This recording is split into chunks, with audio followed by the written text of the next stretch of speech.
I guess we're all set, Jason. Okay, Fred. Fred, I wonder if you could make me a co-host. Can. I got a few more people to let into. Yep. The co-host, where's Jason? I guess we're all set, Jason. Okay, Fred. Fred, I wonder if you could make me a co-host.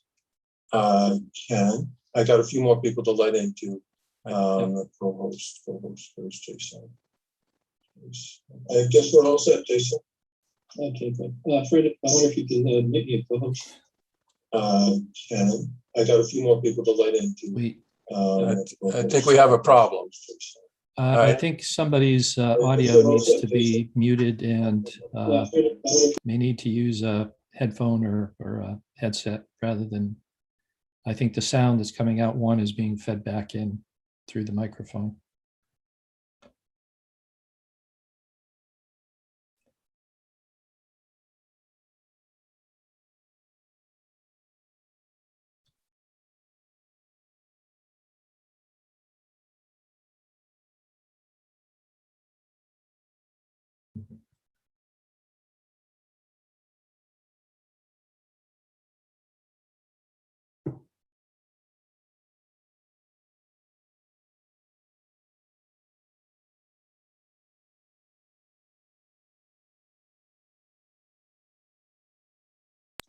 How's that? Is that better, Jason? That sounds better. I think we'll wait a moment to see if we get any feedback again. I understand Anthony, I think, is in the waiting room. Yep. And how's that? Is that better, Jason? Nope. That sounds better. I think we'll wait a moment to see if we get any feedback again. I understand Anthony, I think, is in the waiting room. Yep. Hi there, can you hear me? And how's that? Is that better, Jason? Nope. That sounds better. I think we'll wait a moment to see if we get any feedback again. I understand Anthony, I think, is in the waiting room. Yep. Hi there, can you hear me? And how's that? Is that better, Jason? Nope. That sounds better. I think we'll wait a moment to see if we get any feedback again. I understand Anthony, I think, is in the waiting room. Yep.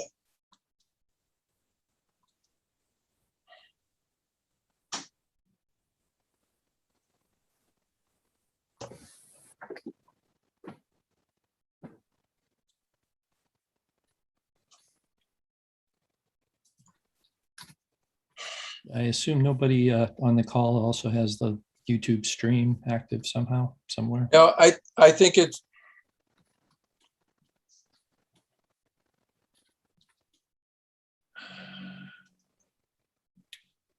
For anyone watching the YouTube stream, we're having some technical difficulties here. We're trying to get that straightened out before we begin this meeting with the Groundwater Advisory Committee.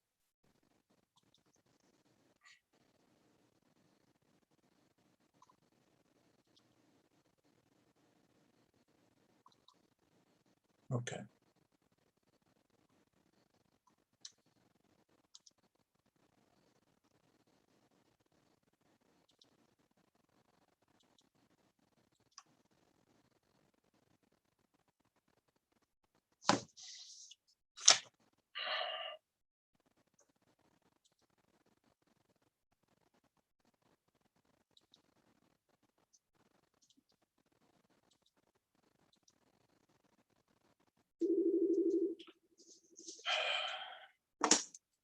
Engineering.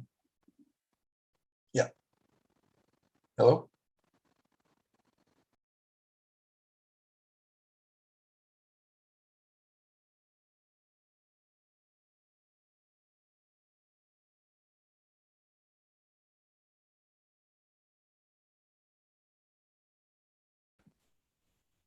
Hey, Jason. How about that, Jason? And we lose the echo now. I think I got it now. Can you hear me? Yes, sorry, I was muted myself. Yep. I think I didn't have my YouTube video muted. I think it's set now. Just give it a minute. Okay.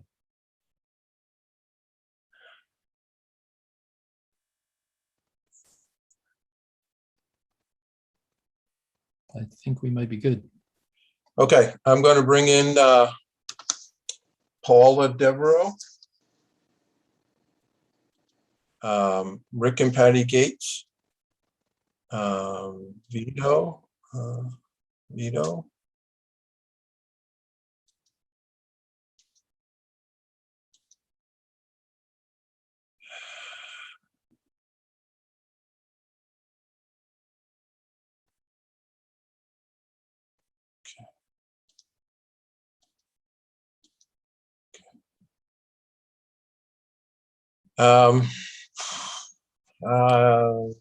The guy, okay, so Paul, are you there? I am. Okay, I just Let got a me, call from, I'm sorry, Jason, 1 second. I got a call from Yep. Dario's assistant Greg, and they were having trouble. We sent them the link. I don't see them on the list.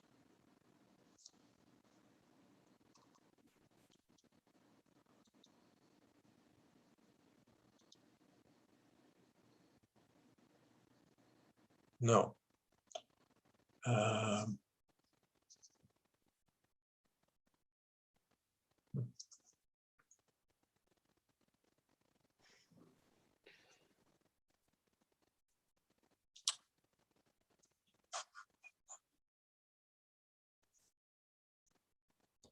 Fred, if you like, I can start up call the meeting to order and go through the preliminary script. All right, I'm going to mute myself and give Dario a phone call. I'm Okay, just, very good. Fred, I'm emailing him now. Okay, I'm sorry, Fred. I just talked to them. They're logging in again. okay. Oh, All okay, right. good. I'm sorry, Jason, please go ahead. Okay, thank you. Good evening. Finally starting. My name is Jason Perot, chairing the Groundwater Advisory Committee for Northborough, and I call to order this October 20th, 2021 meeting. This open meeting of the Groundwater Advisory Committee is being conducted remotely, consistent with Governor Baker's executive order of June 16, 2021, an act relative to extending certain COVID-19 measures adopted during the state of emergency. All members of the Groundwater Advisory Committee are allowed and encouraged to participate remotely.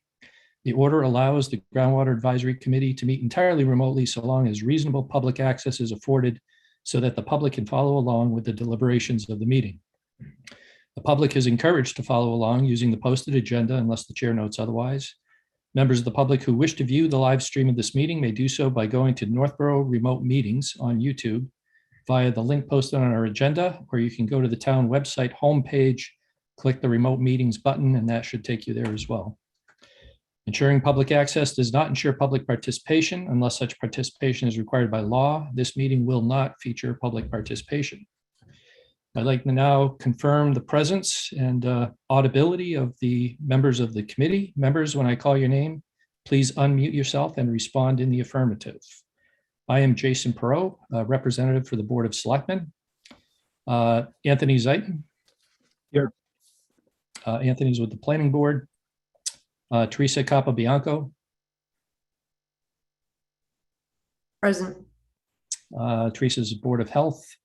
We have Bryant Furman, Water and Sewer Commissioner. Present. And we have Diane Goldner from the Conservation Committee.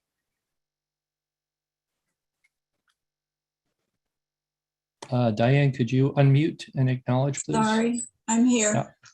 Thank you, Diane. Mhm. Additionally, I'd like to note the staff member helping run our meeting tonight, Fred Litchfield, town Here. engineer. Here, We also have services of Melanie Rich with the planning department. With that, I think we can continue. Ground rules for the meeting. As chair, I'll invite each applicant on the agenda to make their presentation and speak to their application. Participants will provide their full name. Each speaker will be asked to mute their phone or computer when not speaking and to speak clearly and in a way that helps generate accurate meeting minutes. Those responding will be asked to wait until the floor is yielded to them by the chair. Speakers who wish to respond to the comments of others, please request to do so through the chair. And each vote taken by the committee this evening will be conducted by roll call vote. That concludes that aspect of it, and we can now proceed with the agenda. The first item on the agenda is to consider the continued petition of RJ Devereaux Corporation for a variance for an industrial use on the property located at 200 Bartlett Street, map 66, parcel 7, in the industrial zoning district and groundwater overlay district areas 1 and 3. I'd like to, yes, if we could, do we have all the participants for this one in the room here? We have Paula Devereaux. Let me just go and ask, and I'll just note for the record, all participants are meeting or participating remotely. Paula, why don't you go ahead, introduce yourself, and then introduce the other members for the applicant. Okay, my name is Paula Devereaux. I'm a partner at Pierce Atwood in Boston, and I am representing the Robert J. Devereaux Corp. In this petition. And with me is Rick Gates, from the project manager from RJ Devereaux. Vito Colonna, our site engineer, and Dario DeMario and Greg Kisco, who are the architects for this project. We will last before you on September 14th, 2021, and we went before the Northborough ZBA on September 28th, 2021. At the ZBA hearing, the ZBA voted to continue this hearing until next Tuesday, because one of the things that the ZBA was concerned about was the list of chemicals and also the method of storage of the chemicals. So we have provided to the town engineer, and hopefully he's provided it to you, the list of chemicals in a floor plan that shows the approximate location of how they are going to be stored. There were also photos of the storage cabinets that are going to be used. And so now we're here before you to go over that with the hopes that you will provide a favorable recommendation to the Zoning Board of Appeals. Okay, thank you very much, Paula.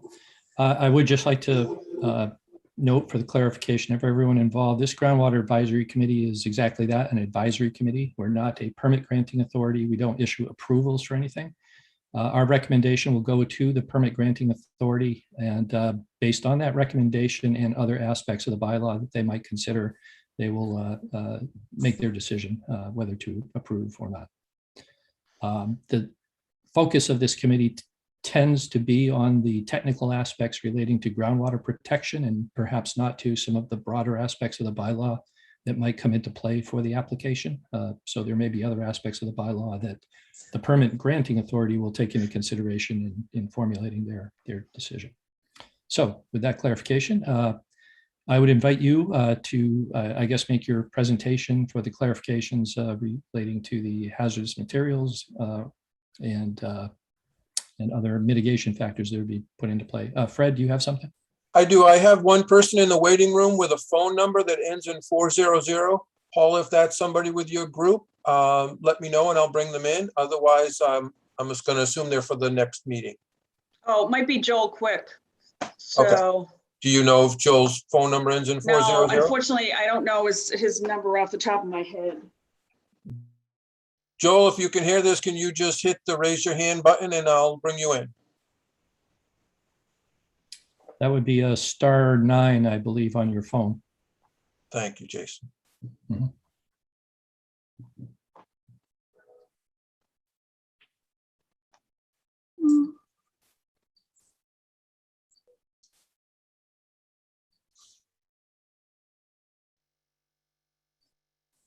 I'm not seeing an indication. And this is being live streamed on YouTube, so he may be watching it on that.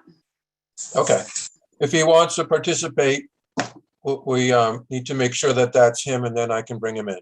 Okay.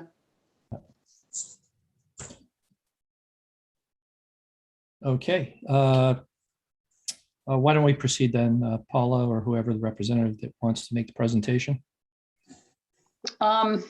Sure.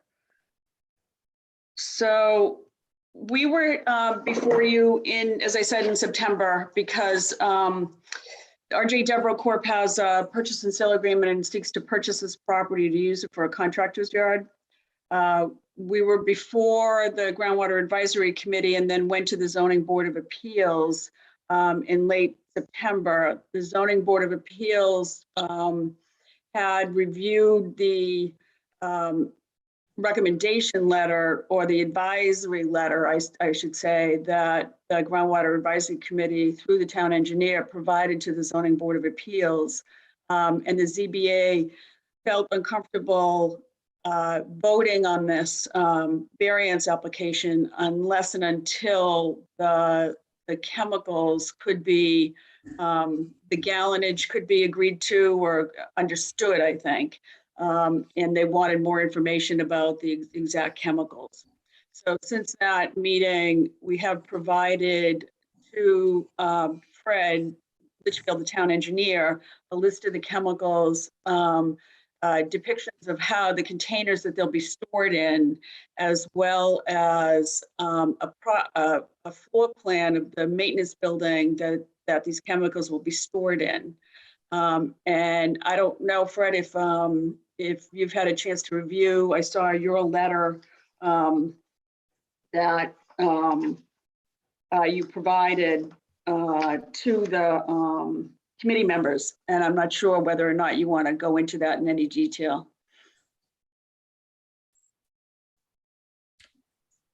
Sure, Paula, thank you. I did review the list of chemicals, and in the letter that I sent to the Groundwater Advisory Committee, I noted the list of chemicals. They had received that list along with the MSDS sheets, all the information that Dario Design submitted to us, and a copy of the plan. I did reference that plan date of September 13th in my letter. I did receive a revised floor plan for the maintenance building late this afternoon, and perhaps Dario could explain changes that he made to it since then, and then maybe put it up on the screen so we can talk about it. But pretty much the letter quantifies the chemicals listed on your sheet. It was 758 gallons. It did indicate that the storage containment that was proposed was adequate. And there's a list of comments that I had regarding floor drains and some other stuff that we had talked about at the last meeting. It's just kind of formalized again in a letter that to the Groundwater Committee to make sure they're okay with all of those. And if so, then we could forward a letter of recommendation if the committee feels comfortable onto the ZBA again. I believe that it does address the outstanding issues that were talked about at the ZBA. The Groundwater Committee did leave it a little bit open-ended. They were comfortable that all that information would be provided, but it has since last month been provided, and I believe it is quantified, and it's not a burdensome amount that can't be handled between either the cabinets that are proposed or the floor drains and the tight tank that will be required in the site plan. Thank you, Fred. I just want to ask, I don't think that I am in receipt of the detailed list of chemicals. Was that sent to the members of the committee? I believe that I did send it to the committee, but I can jump offline and try to send it again if you don't have it. I see some other members nodding their head, so I can't say If you I all may, got it it. was October 18th. Yes, it was. I believe it was attached to the email that came with the letter. There was a copy, the electronic copy of the plan. I didn't have them printed at the time that we sent the packages out, so I sent electronic copy of the list of chemicals. I believe the MSDS sheets were not on there, but the list of chemicals was, and the pictures of the containment that's being proposed was, I believe, also part of that. I think it was 4-page attachment, and then there was a separate page of the floor plan, similar to the one that's in front of you, but dated September 13th. It wasn't in the paper package. Okay.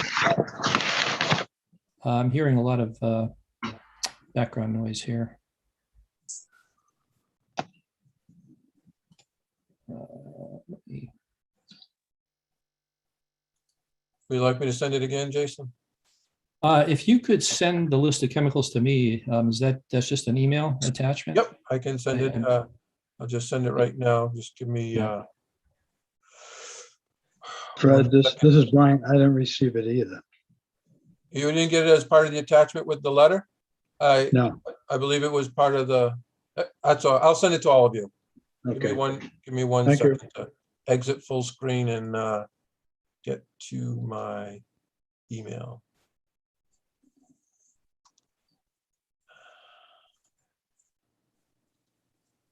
We have this.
Did everybody see the floor plan yet or no? Yes, I can see the floor plan. Thank Want to you. make sure. Okay. Yep. I'll wait till we're ready to go. Yeah, thanks. I apologize for the delay here. No problem. No problem.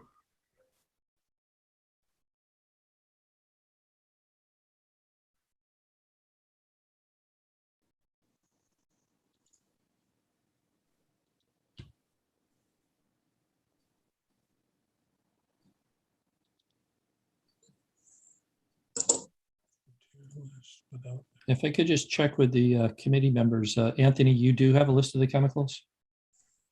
I do. Okay. And Teresa, you do? Yes, I do. And Diane? Yes. Okay. I just sent it again to all of you. I sent the floor plan that came today, the MSDS sheet, I mean, the material list without the MSDS sheets. And again, the review memo. So you have all three of those in an email Yep. any second now.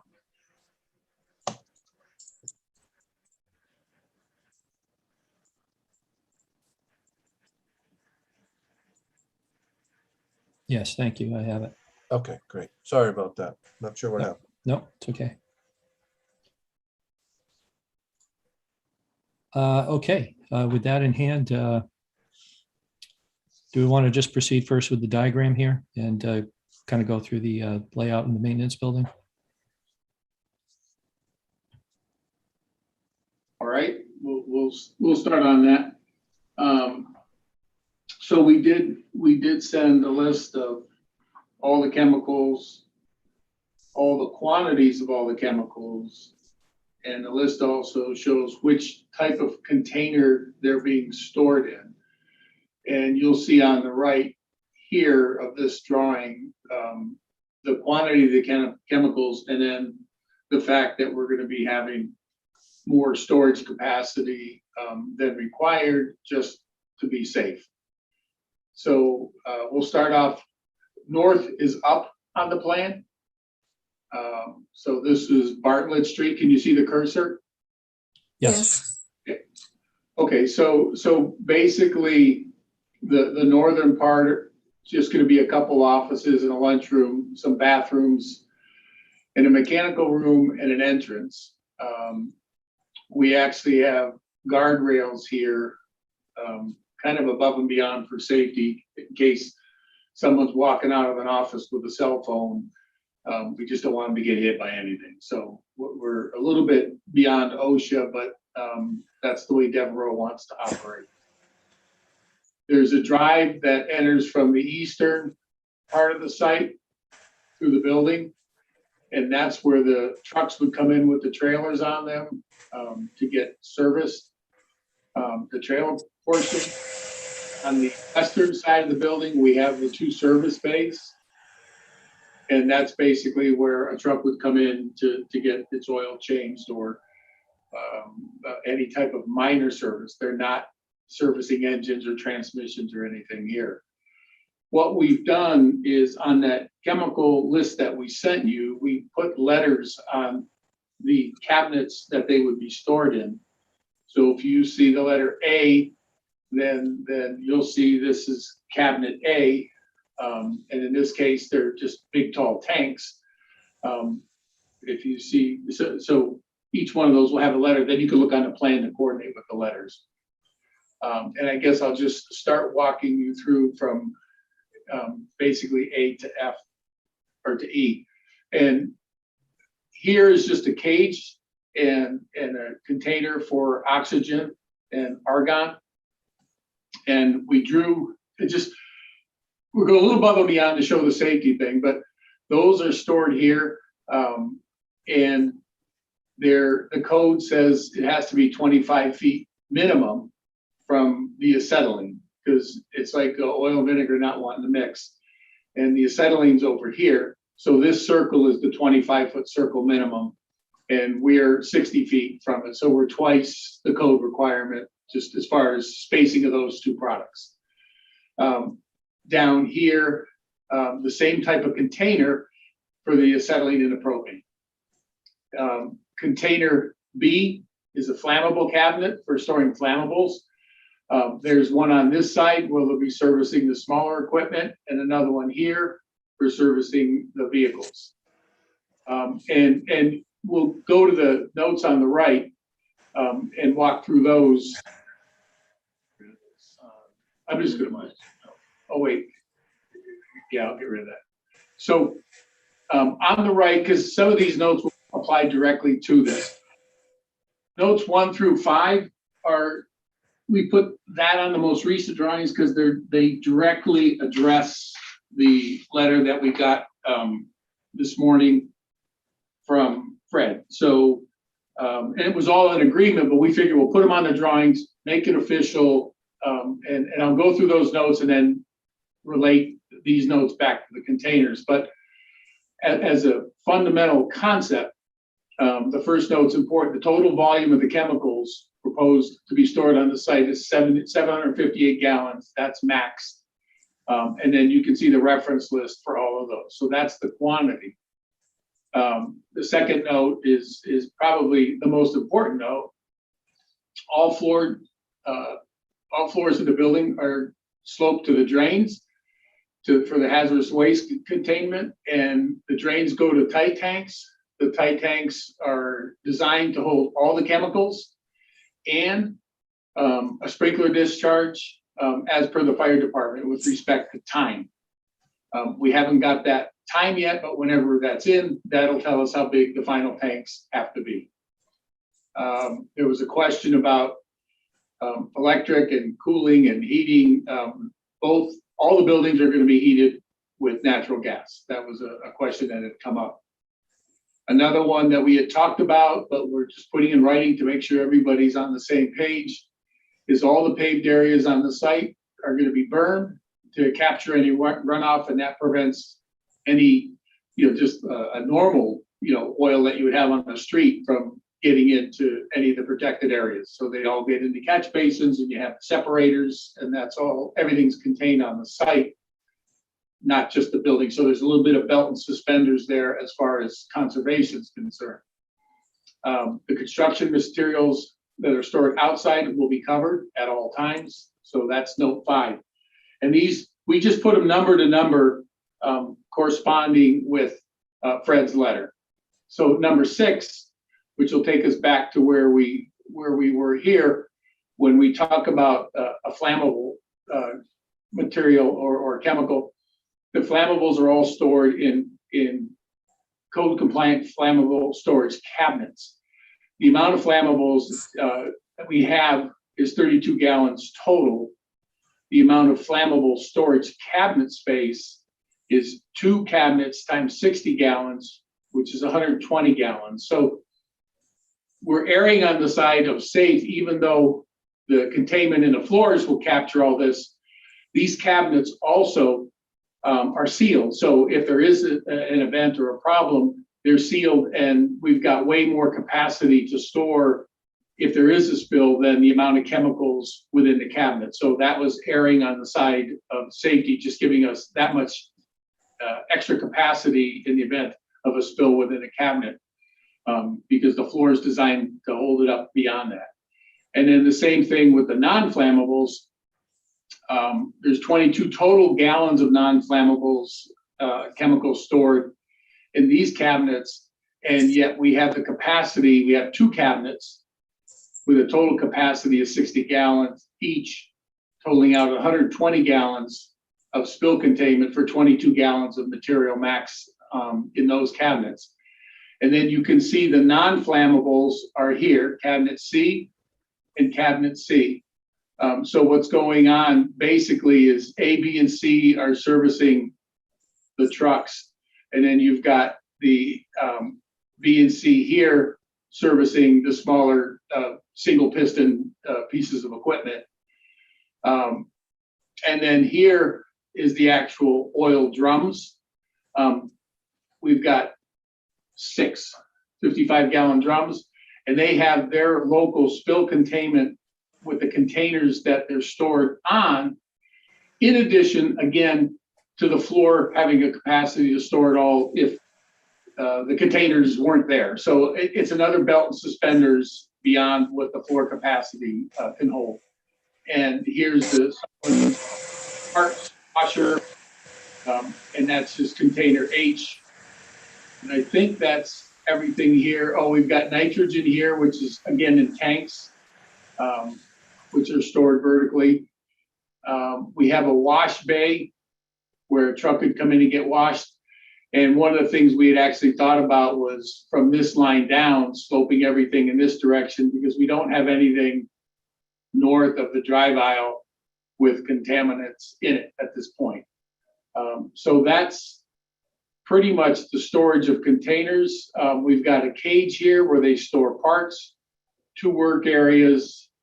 They would receive parts here at their dock just to service this, a little staging area, and some more racks for storage. So that's pretty much the plan. It's very simple.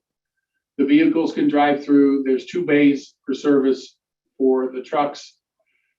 We actually, which is an improvement on the site, this whole wall is solid now. So the covered materials outside are actually able to slide more behind the building. Not that you would have been able to see them anyway because of the plantings, but it's just, it's a nicer, safer way of handling all that. And that's pretty much it with respect to everything that was asked for. What you'll see is we have the capacity to store much beyond what we're actually keeping in the building. It's just kind of a belt and suspenders approach. Great, thank you, Dario. I'd just like to pause for a moment here and ask committee members if they have any questions about this floor plan. Anthony? Yeah. So Dario, you just, at the very last part of your statement here, your presentation, you talked about that wall being a full wall and then material being stored. It's how you said outside? Yes. It's going to be covered? Okay. Can you just re-explain what's on the outside being stored again? Well, that was the gravel. We have rocks and sand. And I'm sorry. Was that the spoils that we talked about before? Rocks, sand, spoils, yes. Okay. I did some research on spoils, and it's not uncommon for spoils to be contaminated. And I'm just wondering if that's something that could be taken off site. Well, I can explain how that works. There's probably spoils with some operations that are contaminated. The process here is pretty cut and dry for 2 reasons. What Devereaux does legally and what the union requirements have on them. So when they're out on a site, if they hit any contaminants, and there's always a person watching them dig, not just for looking at them, they actually smell them, see them, everything. The minute they hit a contaminant, they stop work and another company comes in and removes it all because they're not allowed to touch it legally, nor with their labor contracts. So they can't bring back contaminated soil because they're not allowed to touch them by law and their regulations. So pretty comfortable with the fact that if they do that, they're they have no way of no recourse with paying for people. And I forget, Rick could speak to it, but they end up paying pretty severe fines. So they just stop the minute they see anything when they're digging, and they do not bring them back. Okay. And they will be covered? Yes. Yeah, that's why we put that down here under covered canopy. We put that in writing so that was very clear. Okay. Okay, that was my only question. Thank you. Yep, no problem. I can't see all of the committee members because of the display here, so I'm just going to go and pull them in order. Teresa, do you have any questions? No, thank you. Okay. Bryant, any questions? No, I'm fine. Thank you.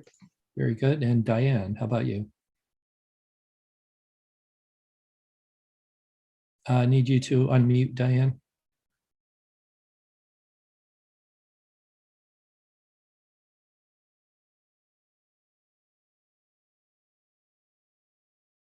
Diane, can you hear me? You need to unmute, please.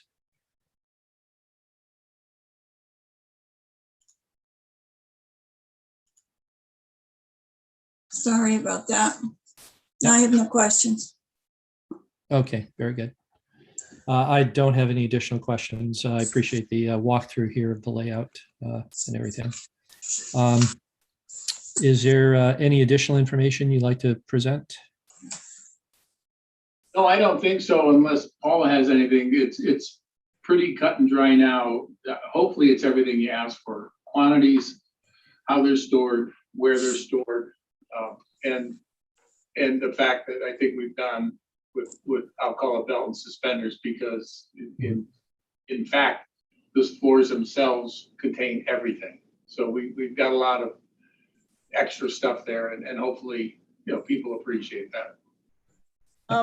I just wanted to add that at the last meeting, and this came up before the Zoning Board of Appeals too, there's another building on this site that's going to be an administrative building, and there will be no chemicals stored in that building. So this is the sum total of what you're going to see in the entire site for Devereaux. And it's in the overlay 3 part of the site.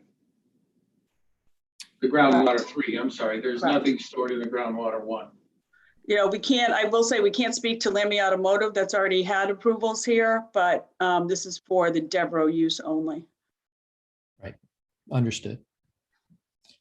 Okay, I think this is the update pursuant to our prior presentation and review. Anything else? Fred, do you want to walk through the letter and provide that information?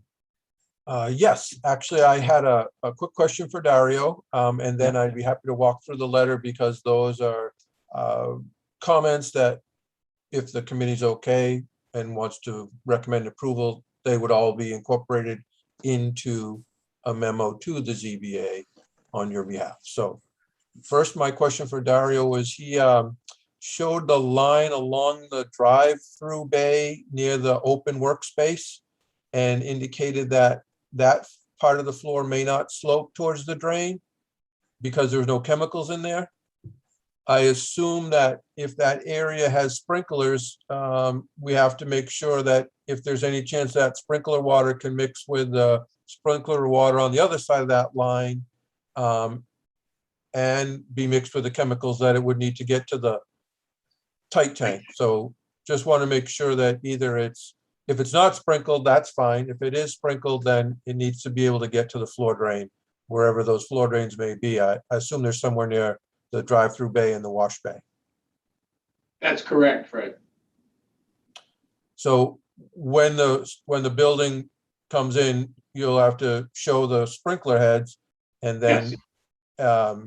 I don't know if there's a wall there or not, but if there is, then the sprinkler water has to get into those drains somehow. So you'll need to work that out. So And again, the volume on the tight tank will be dependent upon the time frame that the fire department feels is adequate to respond.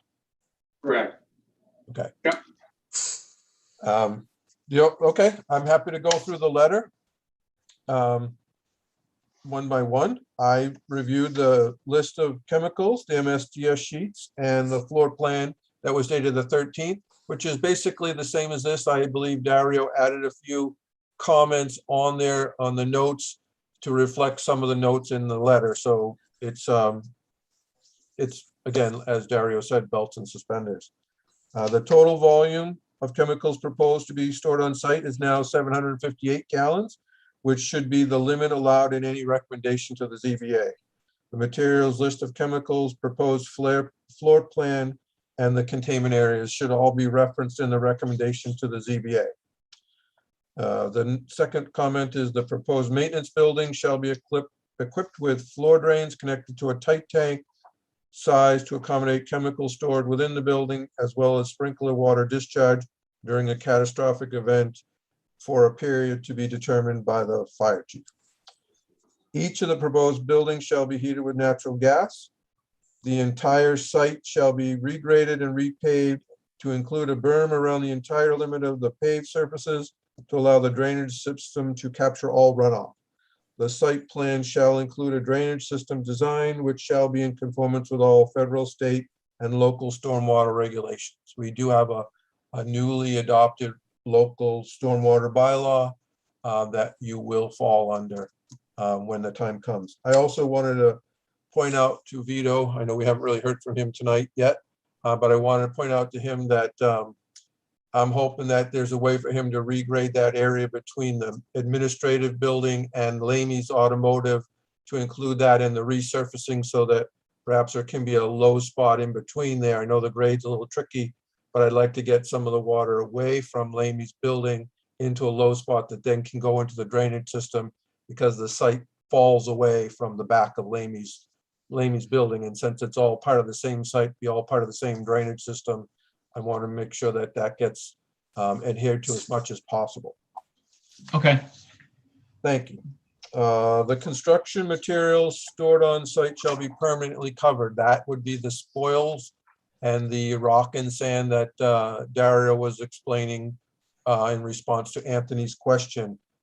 Looking for like a roof over there, just in case there is anything that one can't wash into the recharge area and mess with the drainage system, and two, in the event that there was some salt on that sand or any minor contaminants, or I don't know if any of those spoil piles include ground up asphalt or chunks of asphalt, and that does carry some hydrocarbons that we would be concerned about. And having the roof over that permanently prevents that from mixing with the drainage as well. The other thing, the number 6 on my memo talks about the applicant shall submit a status report from a licensed site professional regarding the environmental compliance of any and all previous contamination on the site prior to the issuance of a building permit. So if in fact they get the variance and then they go ahead with their site plan and they're ready to start at the time that before they can get their building permit, we'd like to see a status report from that LSP. I believe everything has been taken care of, but I would like to get a status report from a qualified expert on that, verifying that. I don't have anything in writing that's saying that the DEP is satisfied or that there's nothing outstanding. I know that Paul has done the same research that we've done. But if an LSP who's in charge of it could summarize it all for us for a letter for the file, that would be awesome. Yeah, we're prepared to do that. And then number 7 is the applicant shall submit the following items with the site plan application. These are 3 of the 5 items. The other 2 are already addressed in the information that they've submitted, the list of chemicals and the MSDS sheets. But the other 3 items that are not part of what was submitted is evidence of approval by the Mass DEP of any industrial waste treatment or disposal system or any wastewater treatment system of over 15,000 gallons a day. I don't believe that's going to be applicable, and that they can certainly just submit a letter from Vito that the septic loading is less than that, and that they're well under, there's no industrial discharge because there's a tight tank and everything else is contained within site, and there's nothing hazardous about it. The other is the underground storage of toxic or hazardous materials, evidence of qualified professional supervision or system design and installation. Again, my understanding is there's no underground storage, none is going to be provided, none is proposed, and a statement indicating that, or if there is, then we have another discussion later on. But I don't recall them saying anything about any underground storage, so I don't believe it'll be part of the application going forward. And then the last is an analysis by a technically qualified expert certifying that the water quality and supply of the underlying groundwater resources will not be degraded to the point whereby a hazard to public or ecological damage results. Now that could be a result, combination of a letter accompanying Vito's drainage design and some certification from the LSP that we're not making anything any worse. And then number 7, I have 2 number 7s, I apologize. The second number 7 says the applicant's site plan shall confirm that the increase in post-development net runoff volume shall not exceed existing conditions by more than 15%. The impervious of the building lot is increased over existing conditions by no more than 40%, or the lot coverage does not exceed the amount of lot coverage permitted in the underlying zoning where the proponent can demonstrate and certify, except to the extent of naturally occurring pH and different temperature components of surface water quality and groundwater quality standards, that runoff waters leaving the developed site via the surface flow will not cause a violation of Class B water quality standards 314 CMR 4, and runoff waters leaving the site via groundwater recharge will not cause a violation of Class 1 groundwater quality standards, and any on-site sewage disposal will be less than or equal to 220 gallons per day per 10,000 square feet of lot area, and any water supply developed on site shall not diminish the total yield of any town of Northborough water supply. That's straight out of the special permits requirements for a project like this in this groundwater area. The applicant site plan is number 8, which will ultimately become number 9 on my letter. The applicant site plan shall confirm that there shall be no on-site disposal of any waste or processed materials, no outside storage of toxic or hazardous materials, have controlled drainage facilities in areas of potential spillage or release, adequate contingency plans in case of spillage or release, and approved routing of suppliers and haulers of any toxic or hazardous materials to and from the site. The proponent for a building or occupancy permit must demonstrate on an annual basis to the Building Department and Board of Health that all applicable federal, state, and town of Northborough licenses, permits, and standards for the hauling, use, storage, and disposal of any regulated materials have been obtained or met. The reason that those last few comments are in there, and they're taken straight from the zoning bylaw, the groundwater overlay special permit criteria, is if this variance is granted, they will not be required to return to the groundwater committee. If you were to recommend the approval of the variance request, these conditions would satisfy any requirement that they would have had they not gotten a variance, had they just been in a groundwater 3 area and needed to apply for a special permit. So they would have all the criteria a special permit requires added to their site plan, and it will be reviewed as a site plan only. It will not come back here looking for a special permit. Speaking with town council, the town planner and I have agreed that an applicant who receives a variance can't be required to come back and get a special permit under the same portion of the bylaw that they receive a variance from. That's why it's a little bit wordy. It's very much taken word for word, a couple of those conditions out of the bylaw, so that it's clear what they have to do going forward should they get the variance. Very good, Fred. Thank you very much. Members of the committee, I'll take you in order of polling. If there are no questions about the diagram here, Dario, could you stop sharing? Can I ask a question? Sorry to interrupt. Yes, sure.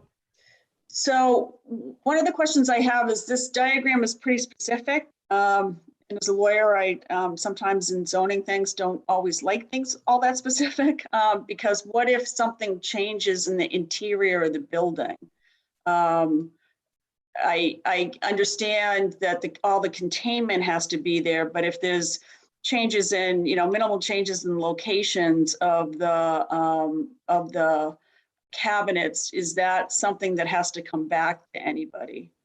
Or is that something that can just be dealt with by the building inspector on in the building permit application? Fred, I would defer to your judgment, but my feeling is probably that if any changes materially preserve the handling of the hazardous chemicals,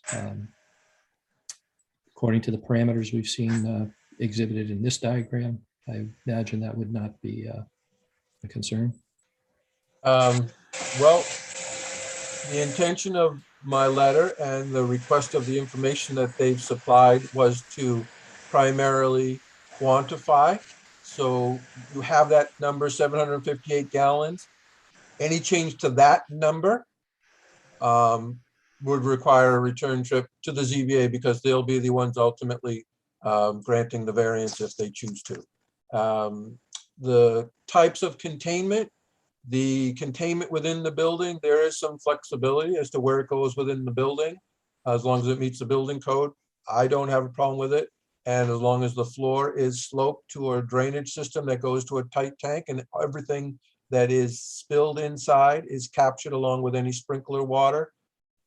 The goal of my letter was not to restrict them to that actual floor plan identical to that, but more to quantify that there would be containment cabinets, that there would be a certain list of chemicals, and they're all accommodated in the various types of cabinets located throughout the building. Where they are doesn't matter to me as long as it's all captured. And if that letter needs to clarify that, or if it says that, if you're all comfortable with the way it's worded, that was the intention. If you need it to change, I'm happy to change it. But my goal would not be to have them come back unless they, one, didn't supply all the cabinets to capture to hold the chemicals, or two, wanted to change the volume of material over the 758. The rest of the stuff is just kind of direction for them to proceed with the site plan with criteria as to how to develop the site through the site plan process. But those items in the letter are, I think, appropriate to be added to the variance if it were to be granted by the ZBA. So. Okay, thank you, Fred. And thank you. Any required conditions or required constraints that would need to be met would be part of the building inspection and occupancy approval, or?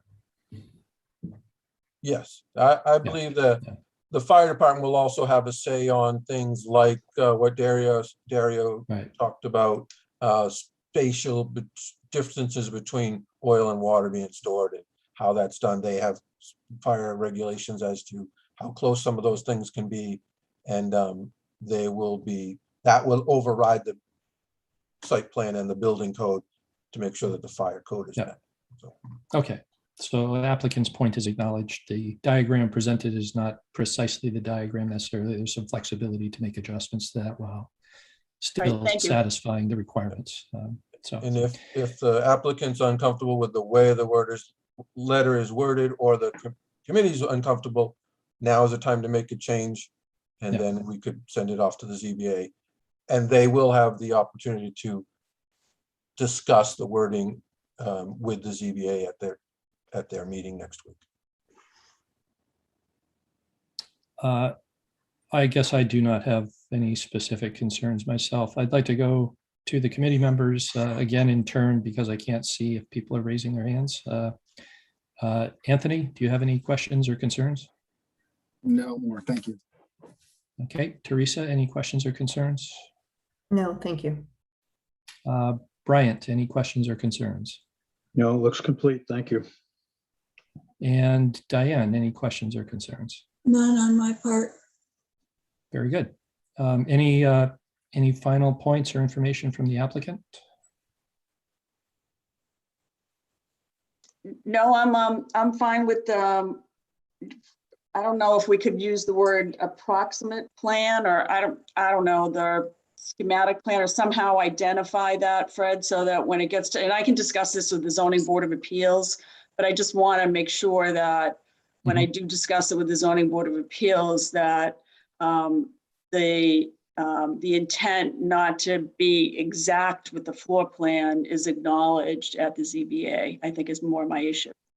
Because I do think that as we go through this process, the fire department may want some changes. The building inspector may want some changes. And so that's my concern.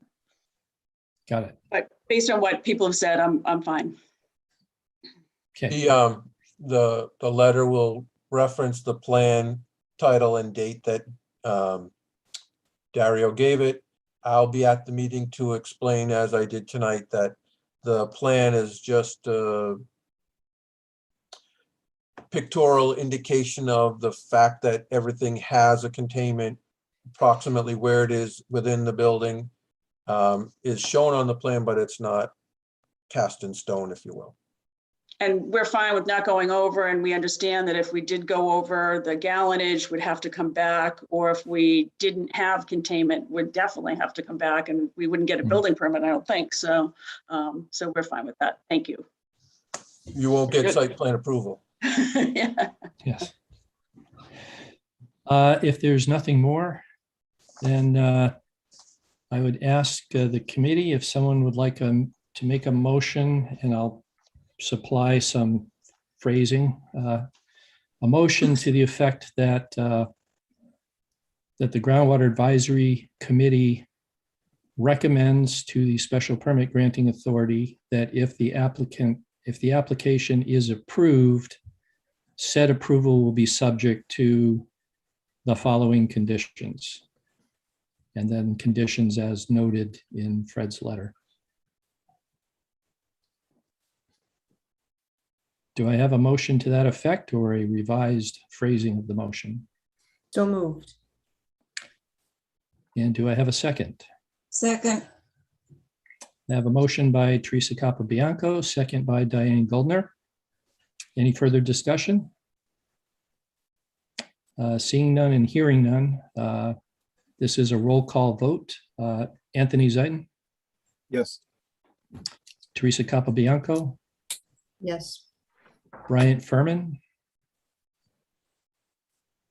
Need to unmute Bryant.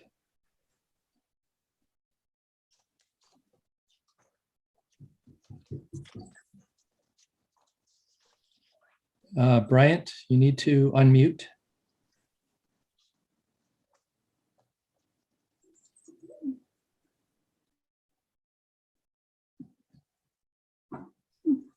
Not sure what's happening there. Let me go I'm to here. Diane. I'm here. I got, There you are. Microsoft's playing games with me. Very Yes. It's a yes for Bryant Furman, and Diane Goldner. Yes. And I, Jason Perot, also vote yes. So the recommendation to the special permit granting authority is carries unanimously by the committee. So we All right, thank you very much. Get that delivered. Wish you well on your next phase of review and approval. All right, thank you very much. Thank you very much. Thank you, everybody. Appreciate it.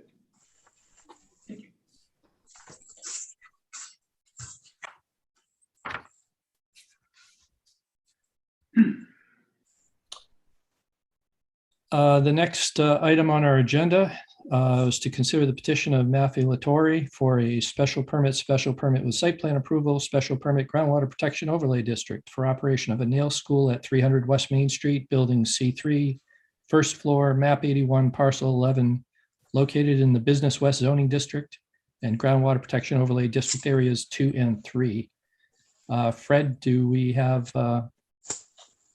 I just brought in Cynthia Gleason Yeah. and George Connors, and I don't know of anyone else that needs to attend on their behalf. If there is someone, there's no one else in the waiting room, so I'm assuming that's everyone that's coming. I'd like Vito to attend. He'll put up the diagrams. I'm sorry. Yeah, I just, yes, I think I'm getting ahead of myself here. I read the next one that was on our agenda, which I think is the applicant has withdrawn, or? You're correct. Okay, so the one I just referred to is not before us tonight, which brings us to the next item, to consider the petition of Opportunities LLC for a special permit to extend use by 50 feet into a more restricted zone at 40 and 44 Lawrence Street, map 105, parcels 3 and 4, located in residential C zoning district and groundwater protection overlay district areas 2 and 3. Applicant is Opportunities LLC and the representative is George Connors. So, yes, George, if you could just introduce the people who are with you for the presentation this evening. Sure. My name is George Connors. I'm an attorney. I'm also an engineer at Cornerstone. Vito Colon is an engineer at Cornerstone. He's worked on the project, and he will be able to put up the diagrams. And I believe Ms. Gleason is with us tonight, although I don't think she's going to talk. Okay, very good. If you would like to proceed. Okay, Vito, could you put up the diagram, please? Sure. Here we go. Okay. Okay, so we have a piece of property that was divided into 2 lots many years ago. You see one in the lower part and the one in the upper part. Those areas are roughly 0.63 acres on the lower and 0.5 acres on the upper in the residency zone, which requires 20,000 square feet. Both of them meet the requirement. The present situation is a house on the lower lot, the larger lot, and a septic system that was in the very back that is old, and you can see that clouded area kind of across. Yeah, that one there. That is apparently the old septic system. The site contained a house and a garage beside it, and a driveway that came in somewhat over the lot to the upper side of the plan, or the north side of the plan. We have the groundwater 2 zone that runs, groundwater 2-3 divide that runs through the house. I think you can see that dashed line running through the houses. And of course, the second house on the top is proposed. Groundwater zone regulations allow for moving the use 50 feet into the more restrictive, which is to the west on this particular site. I'll note before I go much further that the groundwater 3 zone is just a little bit to the east of Lawrence Street. So you're all of a sudden out of groundwater protection zone, just across Lawrence Street, which is a business zone. The proposal is to restore the septic system with an upgraded system that meets Title V. And the presumptions are that a septic system under Title V is deemed not to have any impacts to the groundwater system. And then to build a house on the second lot under the 20,000 square foot provision, moving some of the house into the groundwater, more restrictive groundwater zone. The area 3 provides for residential development of a single family dwelling, such that the increase in post-development net runoff volume is not exceeded more than 15%. There are calculations for both of these lots that show that we do not increase the impervious area beyond that. For example, lot 40, lower lot, we have 2,900 square feet where we could have as much as 4,400 documented in the report. And on the upper lot, again, 2,900 square feet where 3,144 is allowable. Driveway system for the existing condition comes up over the top lot into the bottom lot. And a lot of that material, that pavement will be removed for this. So basically the amount of driveway will probably be about the same for the existing condition.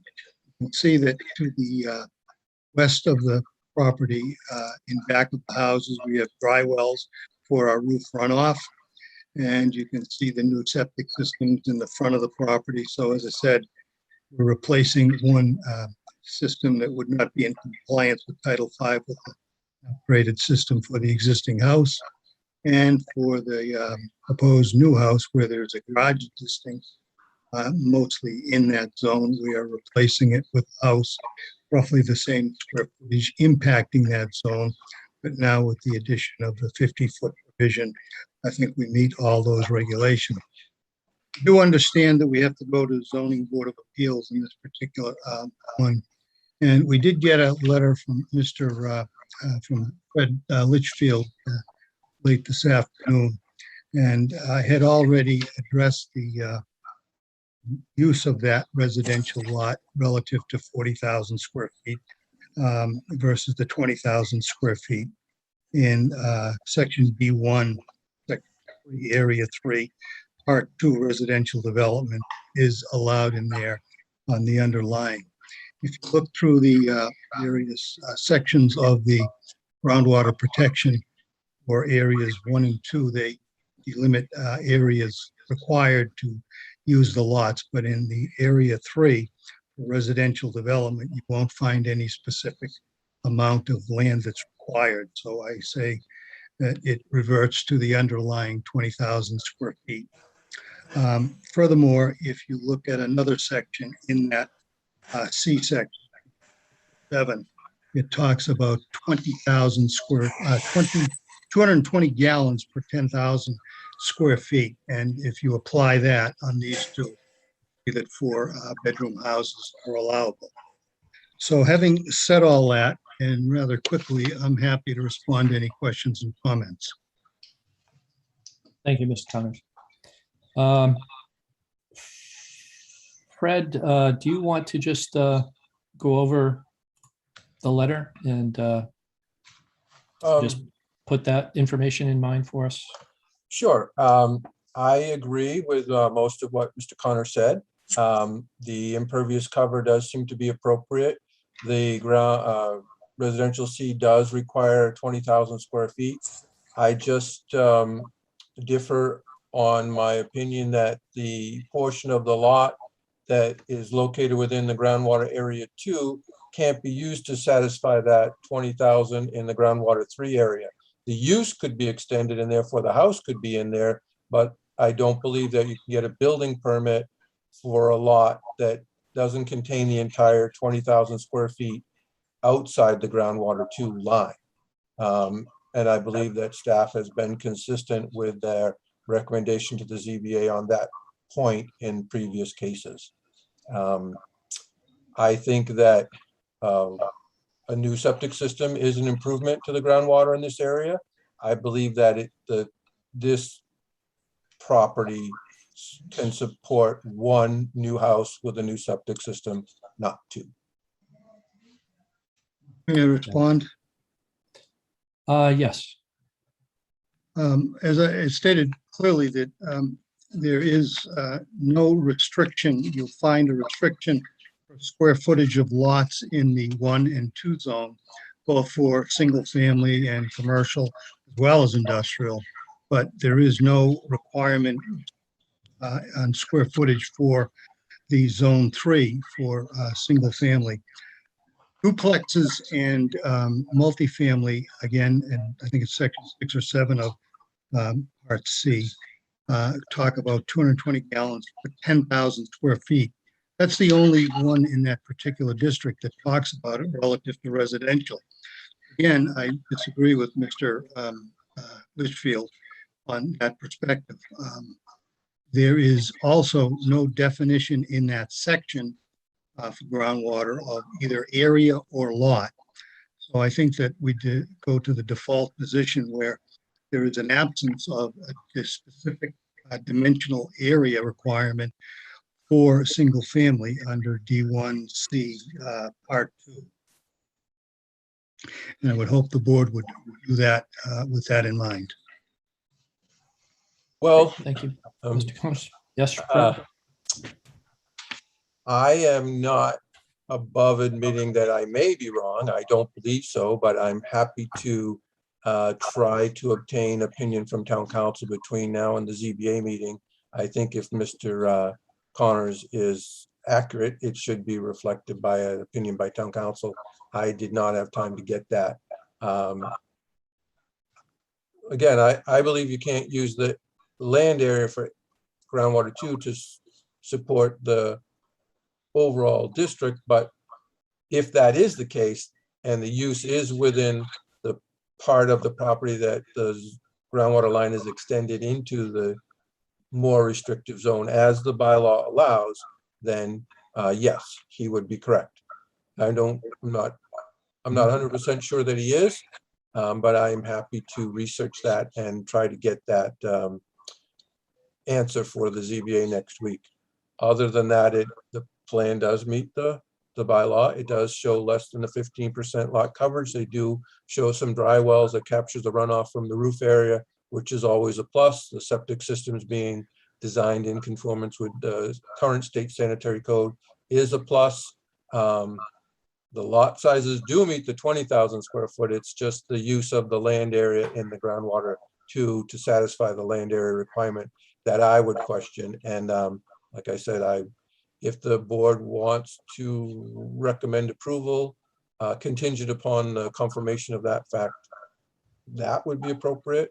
Other than that, I don't think we need to argue about it all night. I think it's a clear, I think one way, he thinks another way, and we need a third party to tell us who's right and who's wrong. And it could be him and it could be me. I'm not gonna, not betting the house on it. Okay, what I'll do now is putting aside that consideration for the moment, because I don't think without the benefit of town council, they're going to take a position one way or the other. But I will ask each of the other board members if they have any questions or comments about the proposal. Anthony Zaitin? I don't, but I would tend to believe that we should probably continue until we have feedback from town council. Okay, you're saying you would prefer to continue and in order to see an opinion from town council, as opposed to making a recommendation contingent upon verification by town council. Yeah, and the reason I would take that position is there seems to be a fundamental, I don't say disagreement, but misunderstanding or different understanding of the rules here, and that's why I would like to hold off. Okay, anything else, Anthony? No, thank you. Okay, Teresa Capobianco. Thank you. I don't have any questions. Okay, Bryant Furman. I have no questions, and I share Anthony's concern over not having that resolved prior to recommending or not recommending.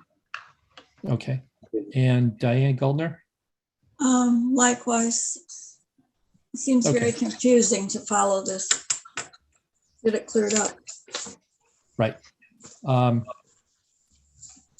Absent any questions about the technical details, otherwise, I think there's enough sentiment of the committee that they would prefer to see a resolution or at least an opinion from town council about the applicability of the lot requirements as it relates to the groundwater overlay districts before making a recommendation. And I'll just poll the committee members one more time just to confirm that. Anthony, that's your sentiment? Yes. Teresa? I'm fine with that. Bryant Furman Yes. and Diane Goldner. Yes, And I will concur with my fellow committee members. I think it is kind of a confusing aspect, and I think we want to have some understanding of what the appropriate approach would be in the opinion of town council and the interpretation of what might be conflicting or inconsistent stipulations in our zoning bylaws. Is there anything else you'd like to offer this evening, Mr. Connors? No, just when will we get this? We have a zoning hearing, I believe, next week. Yes. Meet again? We normally do not meet more frequently than once a month. So in not coming to a recommendation this evening, that would put us out into mid-November, roughly.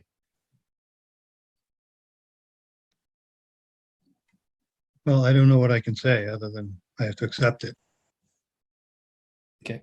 I just think the circumstance is confusing enough to the committee here. It's not prepared to offer a recommendation, even one that might be contingent upon some stated condition. And Fred, do we vote a continuation? Is that part of our process, or this isn't strictly speaking a hearing? Well, what you have to do is vote a recommendation to the ZBA that they continue until you can meet again and get confirmation one way or another from town council. I don't believe there's time to meet between now and next week's meeting. With the conflict that we had last week, we already pushed it out a week. Normally, we would try to meet again, you know, in this week. We've already used up that week, so there isn't time between now and next Tuesday to meet. Even if we were to get town council to respond in a few days, which isn't always possible.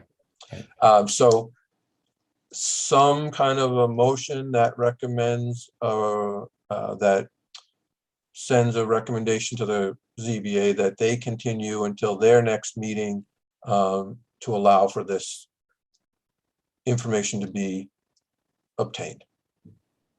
Okay. Would be appropriate. Do I have a motion from a member of the committee?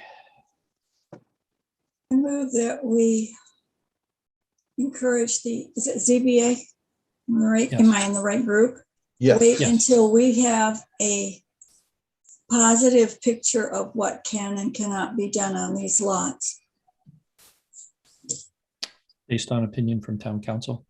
Yes, Will I get that opinion when it's available? Yes, Yes. I assume so. Thank you. I'll share it with you. Thank you. Do I have a second of the presented motion? Second. Moved by Diane Goldner, seconded by Teresa Capabianco. This is a roll call vote. Anthony Zeiton, Yes. Teresa Capabianco, Aye. Bryant Furman, Yes. Diane Goldner, yes, and I, Jason Perot, also vote yes.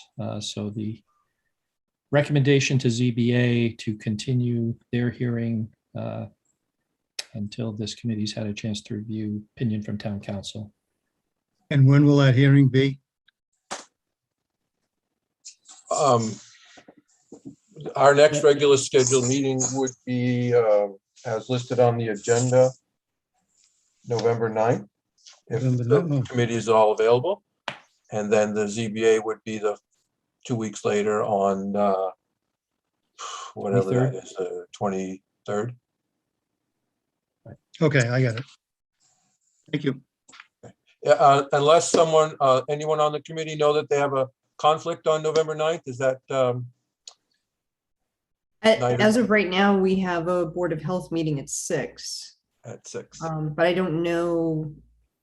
It's been scheduled with us, but I don't know if there's anything on the agenda except welcoming a new board member. So I don't know that it will go even half an hour.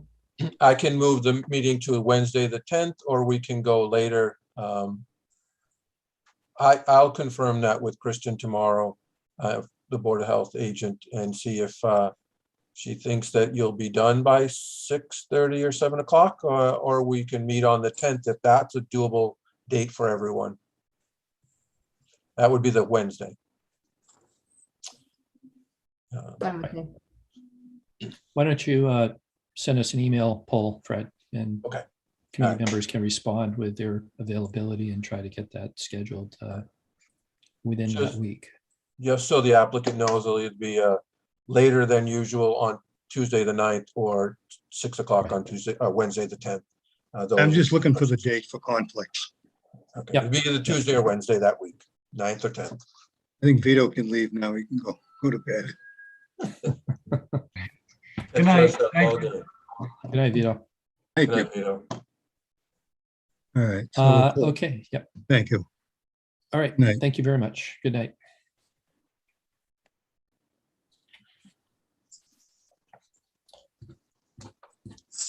Okay, just a couple more items. New business, old business, new business. Review and approve minutes of September 14th, 2021. In my original receipt of the hard copy, I found I only had the odd numbered pages, but Fred has emailed the full set of minutes for that date, and I have no concerns about it, other than there's a couple of misspellings of my last name. So, Sorry about that. I didn't no, catch not a it. problem. It's the story of my life. So, have all the committee members had an opportunity to review the minutes? Yes. Yes. Well, Yeah. odd number of pages. Do you have any, did you receive the email again, Bryant? Yes, but I haven't had a chance to look at it. I only had a couple of comments, one of the couple of typos.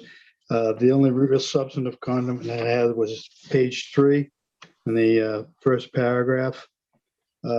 Second line, it says, they were told a second variance would unlikely be granted. It mentions by whom they were told, but I thought we should have it up front. When that first question came up, someone told them that the variance would probably be granted. Later on, it says by the builder and the real estate agent. I just thought it'd be better to identify that early on. I think it would be helpful to identify that, but I don't believe the applicant was specific about who told them. Oh, okay, that was my next question, whether It they wasn't actually staff. by whom. Yeah, okay, all right, that's fine, that's it. Okay. I'm sorry, Diane, did you have any No. changes to suggest? In that case, do I have a motion to approve the minutes of the September 14th, 2021 meeting as presented with both its odd and even numbered pages? So moved. Moved by Anthony Zeiton. Do I have a second? Second. Moved and seconded by Teresa Capabianco. This is a roll call vote. Anthony Zeiton, Yes. Teresa Capabianco, Aye. Bryant Furman, Yes, Diane Goldner, Yes. and I, Jason Pro, vote yes, so that carries unanimously. I put the next item on the agenda because it's come up a couple of times.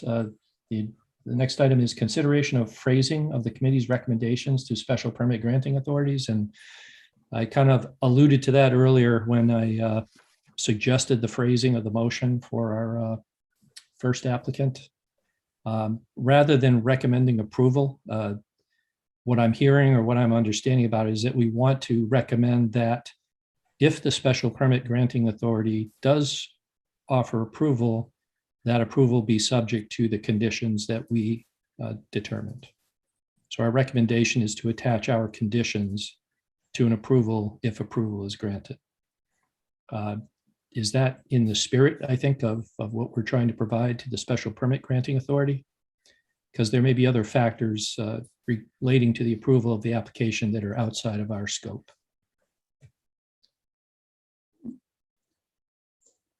Any comments? Jason Bryant.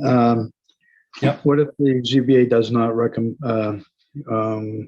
agree with our recommendations? Well, we're making, I mean, they we're have, recommending certain conditions be attached to an approval. Right. And I think that they But they have don't some have to- latitude as to what conditions they actually want to impose as part of their decision. So I think we've made our recommendation, but if they choose to, incorporate Correct. other Yeah. conditions or different conditions or modified conditions compared to what we've presented, then I think that's within their authority to do that. Yeah, I agree. That's what I didn't know if this was Yeah. complicating the issue or not.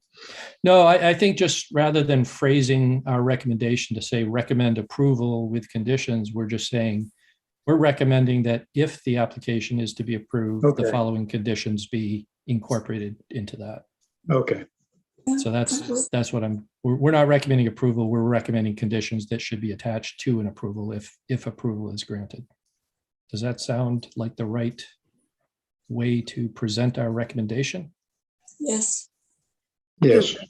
Yes I from have a Diane, yes question. from Bryant. Teresa, yeah. I have a question though. So if like on the September hearing, you recommended that it be denied, that the approval be denied. So on the one hand, you're not taking a position, yes, we recommend approval. You're saying it's up to you. Here's some conditions on, that's the one side. The other side is we're recommending that you deny it. Is that how we want that to go? I think so. And yeah, I was going to take this up next, right? Because typically, more commonly, we would probably tend to be at some point in the process recommending approval because the applicant is going to understand there are conditions that need to be mitigated, Right. Or whatever. We're just identifying what those conditions are, and then the phrasing of how we present those conditions as a recommendation is what's changing in that circumstance. If instead we have an applicant before us and there are aspects of the proposal that we do not think are adequate, and we don't think there are sufficient conditions that can be stated to mitigate that or cure that, then our stance would be to not recommend approval, I think, right? Right. Okay. I think those are roughly the two options. We typically recommend conditions to be attached to an approval, and the permit granting authority might deny it for whatever reasons anyway. Or there are aspects relating to groundwater that we don't find satisfactory, and so we do not recommend approval or recommend not approving. So I guess there's a subtlety of phrasing for that as well. So Okay. I guess I'm going to jump in if you don't mind. Yes, Fred, I have please. to write the letter. Yes. I'm guessing that I think that what you're proposing in the sense when you're recommending, if they're going to approve it, that they also attach the following conditions, that seems appropriate. And then on the converse side, if you're recommending that application not be approved, then perhaps we find a way to work in some reasoning why. Right. Due For to the the following following reasons. considerations or whatever. Yeah, we recommend the application be denied due to the following considerations relating to groundwater, which we feel cannot be adequately addressed. Protected. Something. Actually, But I agree with you. If we're going to recommend, if we're going to recommend a denial based on groundwater considerations, we want to enumerate exactly what those are, right? Perhaps we even go one step further and go back to the bylaw and the section and recommend that with the following conditions, the groundwater committee feels that the application meets the criteria outlined in the bylaw. There's a three or four criteria, whether it's a special permit or not. We just say that they meet these, provided these conditions are met. It's something to think about. You're saying the event that we're not recommending approval? No, I've switched back to the recommending. Oh, okay. I'm approval. sorry. Yes. Yes. that with these conditions, the project does meet XYZ as outlined in the bylaw. It makes the letter a little bit longer. It's, Yeah, my yeah, opinion, but it's I think always been kind of understood that that's what we were saying, but I think Yes. in this day and age, a little bit more clarity is not a bad thing. we want to be a little more precise in what we're saying and what we're not saying. Yes. So, yeah. So in the event that we are recommending conditions, subject to an approval, you're saying we want to identify that those conditions satisfy the aspects of the groundwater bylaw. Yeah, in the opinion of the advisory committee, yes. Yeah, yeah, okay. And then in the event that we recommend denying approval, we would want to augment that recommendation with the specific considerations or circumstances that we feel cannot be adequately addressed to protect groundwater. Is that right? Right. And in the case that we had last month where it was a variance to a variance that had already been granted, it was kind of difficult to summarize it. It was the committee's feeling was we're sympathetic, but you bought the land, the variance should stand as it is, and the ZBA opted not to have that strict conformance. So, okay. Any other suggestions or comments by committee members?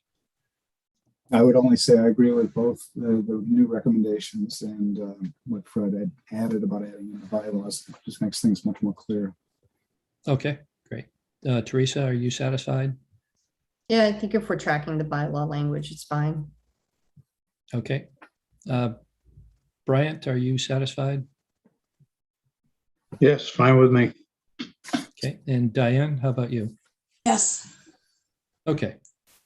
So without actually having a draft of specific phrasing, I think we're on the same page as far as how we want to convey the recommendation and exactly what we are saying and what we're not saying in terms of approval. And we'll figure out some draft language in the meantime.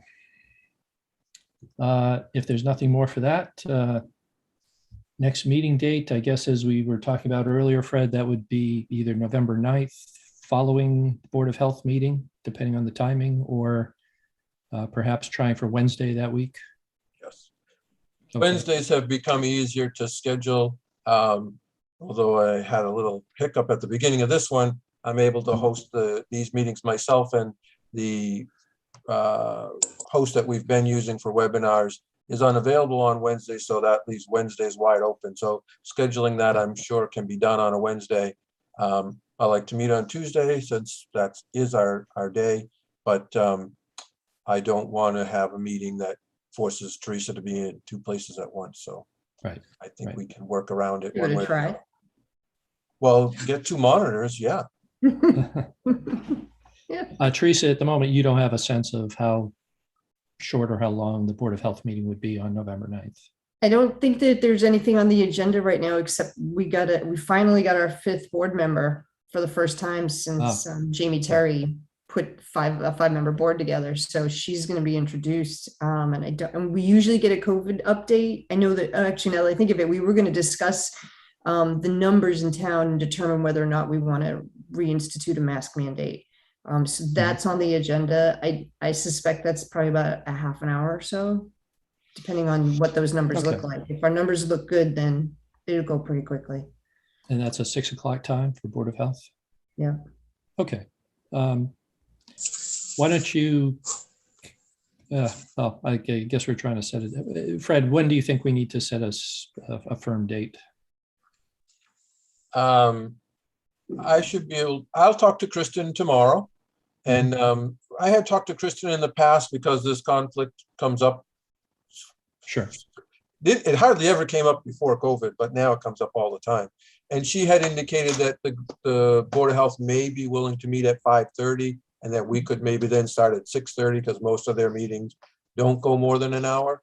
Because their COVID concerns are expected to be longer than that, we could either start at 7 on a Tuesday night or just go to 6 o'clock on Wednesday, whichever the committee feels is their preference. And like I said, I'll send you out a little email with a poll and see who wants to do what. with the intention of not excluding anyone, trying to get a unanimous on one of the dates and times. Okay. Very good. If there's nothing more tonight, then do I have a motion to adjourn? Motion to adjourn. Second, Motion to adjourn, moved by Teresa Capobianco, seconded by Diane Goldner. This is a roll call vote. Anthony Zeiton, Yes. Teresa Capobianco, Aye. Bryant Furman, Yes. and Diane Goldner. yes. And I, Jason Perot, vote aye. So the meeting is concluded. Thank you all very much for your time this evening. Thank you. Thank you very much, Fred. Thank you, and Thank you, thank you for your Melanie. patience early on. Nope, no No problem. worries. Good night. Have a good night. Good night.